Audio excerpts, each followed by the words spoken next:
Good day ho uli sa inyo mga boss. Areho, may panibagong dinala uli sa akin nga ayusin. Yan ho ang problema.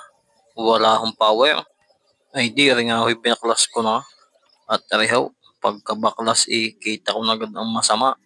Yan ho, at walang free wheel ang ilis eh. Ay di, areho'y gumanite. Kumbaga areho'y nag-overheat. Kaya ho, pumutok ang pinaka-thermal fuse na rin.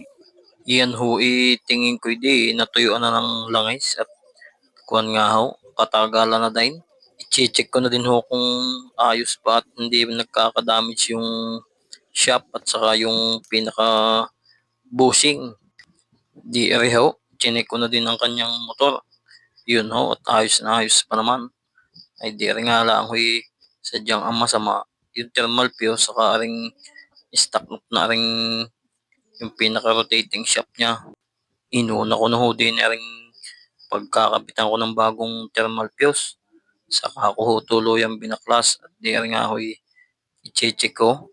Yun naman ho at ayos pa. Kumbaga natuyuan nga lang ho. Hindi yun ho'y aking niliha at nilinis ho pareho. At nang gumanda-ganda ho uli ang ikot, nilagyan ko na rin nga ho ng langis.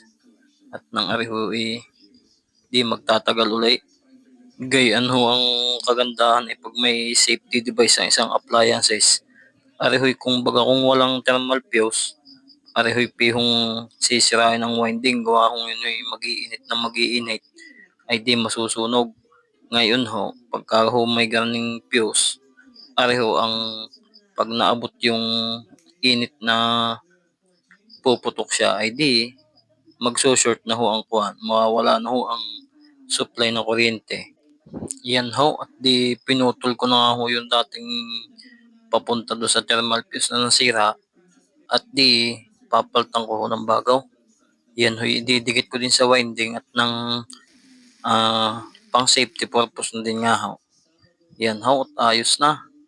Hindi arihoy ipagkakabit ko na uli. At yun, nung matesting ko ho sa tester, ay di maganda na huli ang palaw.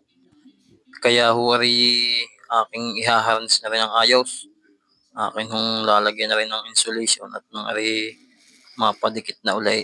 At di nang mabuo na nga ho ang pinaka-housing na rin. Pati ho ring sa may gearbox, akin ho nilagyan na rin ng grasa at ng maganda-ganda ho lagi din ho ang pagpaling ng electric fan. Ari ho tingin ko sadyang matagal na rin eh. Hindi yan nga ho, aking binubuo na. Ari ho matitesting na at ari ho yan. Ayos na nga ho uling umikaw. Ay di pa ano ho, maraming salamat.